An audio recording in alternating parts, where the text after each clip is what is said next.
How is this project still going? Wild ideas and big promises aren't rare in aviation, but more often than not, after just a few months, deadlines start getting pushed back and the flashy news headlines fizzle out. But that doesn't seem to be the case with JetZero. A little over a year ago, we told you that this unusual looking aircraft really is getting built, and that hasn't changed. There are a few changes in the design though that we're going to look at. But what matters is that the prototype is still set to fly in 2027. The latest we've heard is that the project is moving along nicely, on time and under budget.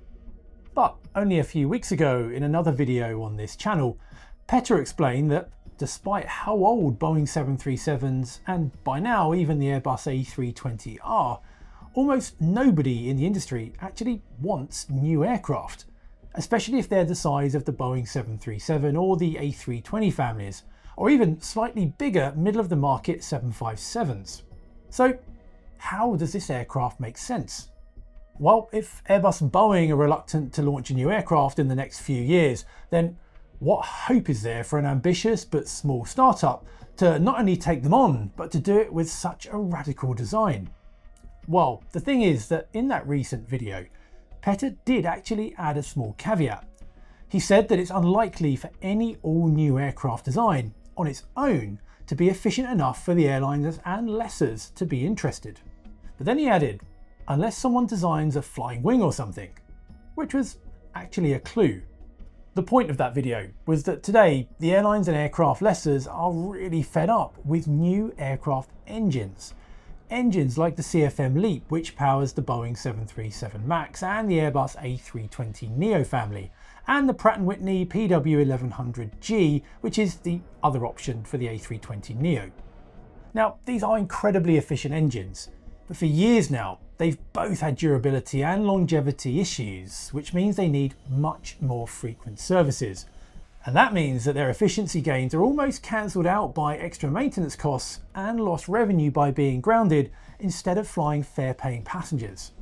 So if we get back to JetZero, I'm sure some of you have guessed that the reason that this design might stand a better chance at finding favour with the airlines is because its efficiency improvements don't come from any exotic engines. Although engine choice is actually important in our story, as we're going to see in a moment. So let's have a closer look at this aircraft and why it matters. The definitive version will be called the JetZero Z4, and it's not actually a flying wing. This layout is technically a blended wing body design, and what makes it different from a flying wing is that here you can still distinguish the plane's wings from its fuselage. But even so, this fuselage still generates a significant amount of lift, which is part of why it can be much more efficient than more traditional tube and wing airliners that we're all familiar with. The efficiency gains of using a layout like this can be as high as 30% compared to a more traditional design, although that depends on exactly what we're comparing it with, because making an apples to apples comparison here isn't that easy, and I'm going to come back to that. But for now, what's important to remember is that it is really rare to see double-digit efficiency gains from one aircraft generation to the next without new engines. And even with new engines, for example, when the Boeing moved from the 737NG to the 737 MAX, the efficiency gains are around 14 to 15%, and 2 to 3% of that came from airframe improvements, like the different tail cones and those distinctive winglets. So you can see why the promise of an airframe-only improvement of 30% might be too much for airlines to resist. In any case, compared to a true flying wing, it's a lot easier for a blended wing body design to have aerodynamic stability when loaded with fuel and passengers, which is important because unlike military fast jets that are designed to be aerodynamically unstable and then use fly-by-wire computers to make them flyable, airliners can't be certified unless they are aerodynamically stable. But speaking of military aircraft, well, that is basically what JetZero's aircraft will most likely be, at least to start with, and that is a big part of how the company has the funding it needs to get this project going. Now, as we've explained before, even though JetZero is a startup, its people aren't really new to the industry. Many of the company's key players, including Mark Page, co-founder and chief technology officer, have worked for Boeing or Airbus and even have testing experience with aircraft in exactly this configuration, which is a blended wing body design. And that experience meant that in 2023, the company convinced the Department of the Air Force to fund the construction of its prototype blended wing body, which JetZero now calls the Jet 1 demonstrator aircraft. As a result, the Air Force agreed to invest $235 million in the project over a period of 4 years. And interestingly, JetZero didn't just impress the US Air Force. The FAA recently moved JetZero into its Integrated Certificate Management Office, a key step to make sure that the company has what it needs to certify the production version of the aircraft. And that production aircraft, the Z4, will come after this demonstrator. Now, JetZero currently have plans to make 3 Z4 versions. One is simply a military transport for both people and cargo. The large internal volume of a blended wing body could be quite handy for the military, especially for outsized cargo. The second version will also be for the Air Force and will likely be an air refueling tanker. Now, for some time, the Air Force has been studying the possibility of having a tanker with a relatively low radar signature that would make it less vulnerable in some key scenarios. The airliner will be the third version of the Z4, but for now at least, the plan appears to be for the military versions to have priority, which kind of makes sense if the Air Force is paying for it. But having said that though, JetZero are definitely developing the Z4 with airline service in mind. And that matters because there's always been some hurdles in making an aircraft like this suitable for airline service. Now, Petter discussed these hurdles in detail last time around, but I'm going to mention them briefly here along with JetZero's solutions. Firstly, there's the question of the aircraft shape and how it would work with existing airports. Obviously, airport gates are designed for the aircraft that we have today, but blended wing body jets are wider and shorter front to rear, so unless we move them to gates for wide body jets, which are more expensive and usually in short supply, they just simply won't fit. The solution, which we won't see in JetZero's first prototype, is folding wings that should bring these jets well under the width limit, but with a little bit of extra complexity and weight. And speaking of gates, the position of the passenger doors and emergency exits is another issue. Airlines need not only the right number of exits, but these exits also need to be spread over the fuselage. Having all of them at just the front, for example, just wouldn't be acceptable. However, JetZero's design is wide enough and short enough so that even the rearmost passengers have a relatively short distance to travel before they reach an exit. So, in theory at least, this shouldn't be a problem. And then finally, there is the small matter of the aircraft's construction and the fact that it's actually quite tricky to pressurize an aircraft with a shape as irregular as this. And I'll explain how JetZero is solving these problems after this. Now, before we go on, I've got an exciting announcement about our long-time partner and today's sponsor, NordVPN. In May 2026, NordVPN launched their next generation antivirus, making them a proper all-in-one digital security app. Nord doesn't wait for something to go wrong. Instead, it's always working in the background to catch any phishing sites, scams and malware threats before they reach you. I mean, think of how much of your life runs through your phone or your laptop. It's got your banking data, travel bookings, passwords. Pretty much everything we do is in our devices. And most of us have never really stopped to think about how much is sitting there waiting to be compromised. Of course, the actual VPN is still at the core of Nord's offering, keeping you connected in over 160 countries with unmatched speed and privacy. But now there's an active layer of security sitting on top, covering the kind of everyday threats most people never see coming until it's too late. Your data should be yours, and Nord helps you keep it that way. So go to nordvpn.com/mentor now, or simply scan this QR code to get 4 extra months for free when you get the 2-year plan. And remember, Nord always offers a 30-day money-back guarantee, so you can see if it's really for you before committing.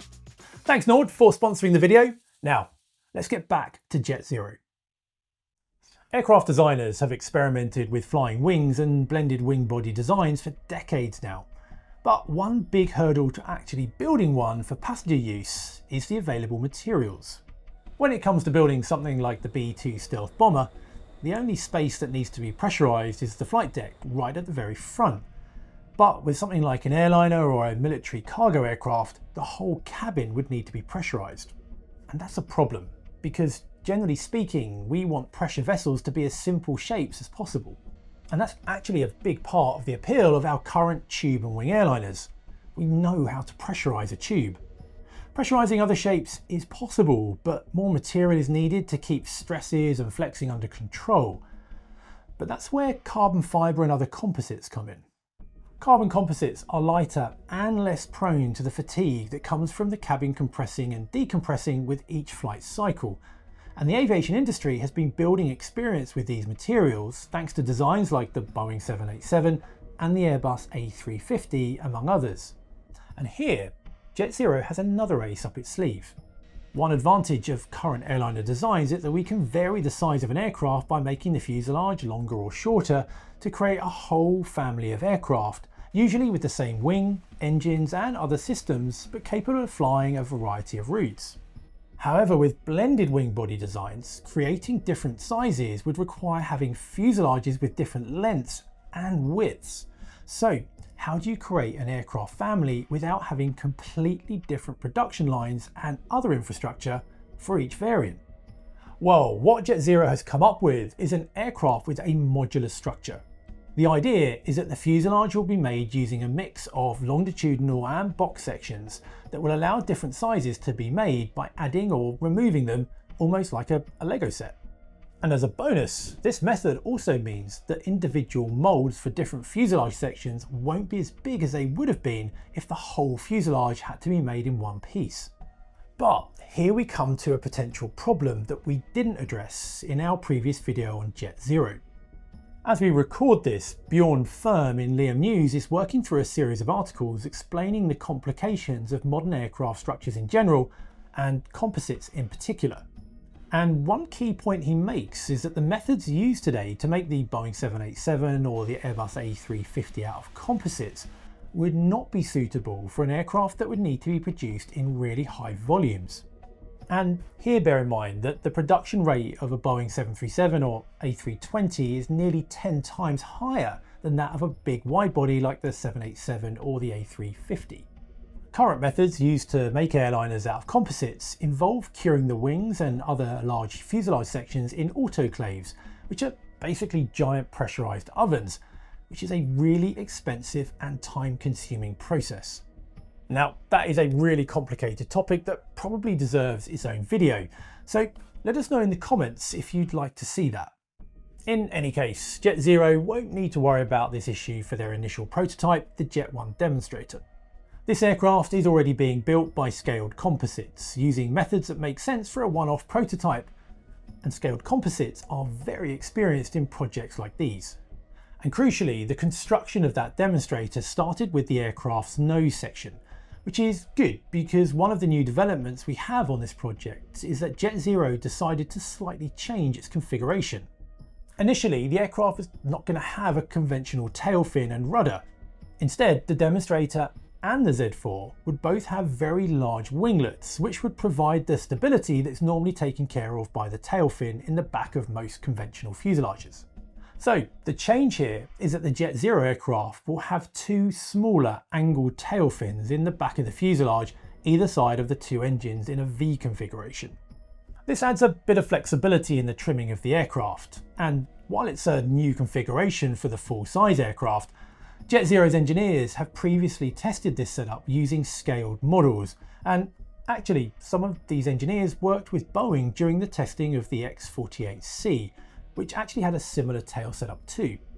As an extra bonus, the V-tail configuration could help reduce engine noise, although since the engines are above the fuselage, the JetZero aircraft were set to be fairly quiet anyway. And speaking of engines, another small change involves the way that they're mounted to the fuselage of the demonstrator, and it's mainly intended to simplify their installation, since these engines were originally built to be mounted under a wing. And despite the focus on the airframe efficiency, engine selection, especially for the production JetZero Z4, still matters. Because, as it turns out, getting the full benefits of that fuselage means that demands from the engines are a little unusual. So, The demonstrator will fly using two Pratt & Whitney PW2040 engines. These engines are used in many Boeing 757s, and their military version, called the F-117, is used for the US Air Force's C-17, and also for their Boeing C-32As, which are the military 757s. Now, the PW2040 isn't exactly a new engine. It entered service in 1984, so it's nowhere near as efficient as many other engines out there. But there is a problem. The PW2000 engine family and the Rolls-Royce RB211, which also powers many 757s, are both a little bit unusual in terms of their size. These engines generate around 40,000 pounds of thrust, which means they are generally too powerful for most single-aisle aircraft, but not quite powerful enough for the twin-engine wide-bodies. And that means that there's no real new engine to replace them, because after the 757, no other twin-engine airliner has needed an engine of this size. But there's a twist here. Since the PW2000 engine family is over 40 years old, it has a lower bypass ratio than the newer, more efficient engines. Now, the bypass ratio is the proportion of air that goes through the fan at the front of the engine, but then goes around or bypasses the engine core, or the actual jet part. And generally speaking, the higher the bypass ratio, the more efficient the engine will be. However, there are some exceptions to this. Fighter jets, for example, that fly supersonically really don't benefit from high bypass ratios because the large diameter of these engines just generates too much drag. And that's not the only exception. Current high bypass turbofans for narrow body jets are optimized for flights at altitudes up to 41,000 feet, because that's what current airliners like the 737 and the A320 are designed for. But Scott Hamilton in Liam News explains that if an aircraft needs to fly higher than that, then those super high bypass ratios no longer offer a clear benefit. The air up there is just simply too thin for that big fan at the front of the engine to be beneficial. But here's the twist. It just so happens that the large wing area of a blended wing body aircraft means that it's much better off cruising at altitudes between 40 and 45,000 feet, which in turn means that even if a bespoke engine was made, JetZero would want the engine to have a bypass ratio similar to the PW2040 that their Jet 1 demonstrator will fly with. In other words, this 40-year-old engine, which sits uncomfortably between single-aisle and twin-aisle engines in terms of thrust, just happens to have a bypass ratio that perfectly suits this brand new, all-composite, state-of-the-art aircraft design. But there's another twist to this twist. As I already said, this PW2040 also powers the military Boeing C-17. And the US Air Force actually wants a newer engine for this aircraft because they want to keep these aircraft flying around for a good few years to come. Now, Pratt & Whitney, General Electric and Rolls-Royce are all expected to offer some version of their newest and most advanced engines for a coming C-17 re-engine program. But this would be a bit of a high-risk option for the engine makers because, again, this is an unusual engine size that won't be useful for many other aircraft applications. So here, Pratt & Whitney could instead offer a more conservative option, an improved PW2000 engine with better electronics and incremental improvements in its internals, maintaining the rest of the engine's configuration, which would make the engine an excellent option for the JetZero Z4 production aircraft, right? Well, honestly, that was our conclusion once our team started researching this video. But just hours ago, as we were recording this, came yet another engine twist.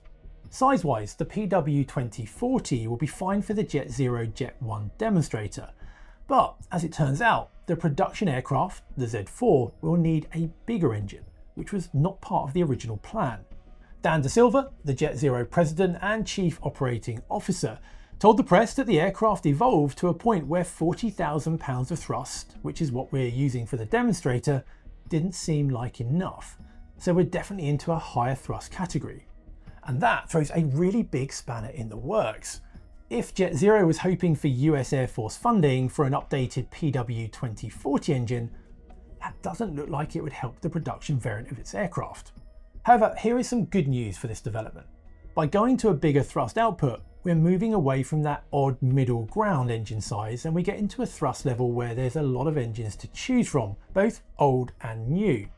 According to Aviation Week, the candidate engines would now include the Pratt & Whitney PW4000 family, the GE CF6, or even some version of a much newer engine like the GE NX.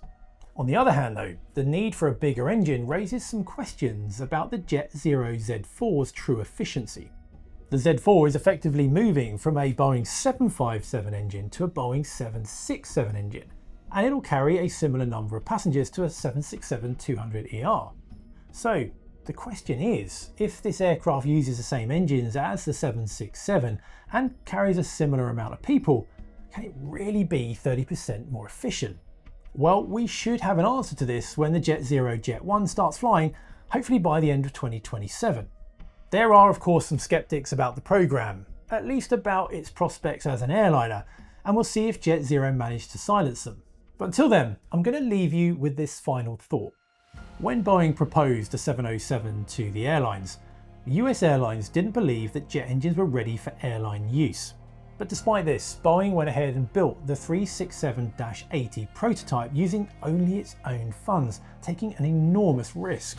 However, Boeing knew that the US Air Force would soon need a fast air refueling tanker for its growing fleet of fighter jets. And they thought that even if the airlines rejected the 707, they could at least rely on the tanker to make that money back.